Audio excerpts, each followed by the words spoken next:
یک سال پیش در تاریخ 16 январи سال 2016 агентии байналмилалии نیروی هسته‌ای اعلام کرد که ایران فعالیت‌های مربوط به برنامه هسته‌ایش را محدود نموده راه را برای لغو تحریم‌های سازمان ملل متحد، اتحادیه اروپا و ایالات متحده آمریکا باز کرده است.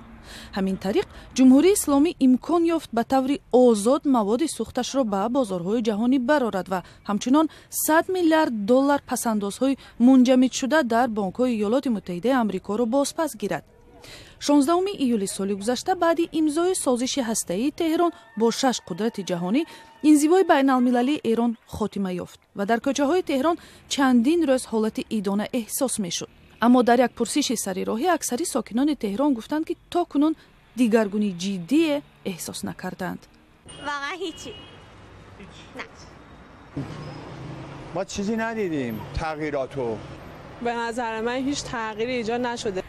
به هر حال بعضی شرکت‌ها از این اقدام نفع برداشتند. پوچته سره بین‌المللی که قرارگاهش در تهران است، بعد امضای سازش هسته‌ای به مراتب افزایش یافته، امروز 270 نفر را در سراسر ایران با کار تامین کرده است. بعد از سانکشن مقدار باری که از اروپا اومده شاید بیشتر از 2-3 برابر شده.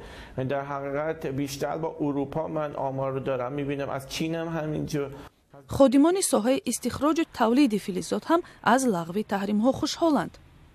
به طور قطع تأثیر گذاشته. ما پروژه فولادسازی که داریم که در حال تقریبا رکود بود و نمیشد داخلش فعالیتی به لحاظ تامین منابع مالی انجام بدیم، خب الان در حال راه اندازی هستیم و فعالیتش گسترده شد و تامین منابع مالی که از بانک‌های خارجی انجام دادیم. جای یادآوری است که بعضی تحریم‌ها هنوز هم باقی ماندند. 1 دکبر سال گذشته کنگره ایالات متحده آمریکا تحریم سرمایه‌گذاری در ساحه انرژتیک ایران را برای 10 سال دیگر تمدید کرد.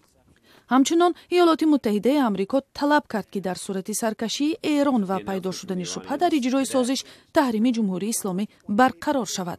بر علاوه پرزیدنت منتخب ایالات متحده آمریکا دونالد ترامپ در دوره انتخابات پرزیدنتی آمریکا سازش هسته‌ای با تهران را به اصطلاح دهشت نامیده ابراز داشت که واشنگتن میتواند از اجرای سازش صرف نظر کند. با وصف تمام پیچیدگی‌های وضعی موجوده در آغاز سال نو میلادی، اکثر ساکنان تهران به آینده نظری نیک دارند. امیدوارم، همیشه باید امیدوار باشیم. من امیدوارم، برای خودم به شخصه امیدوارم. من همیشه فکر کنم امید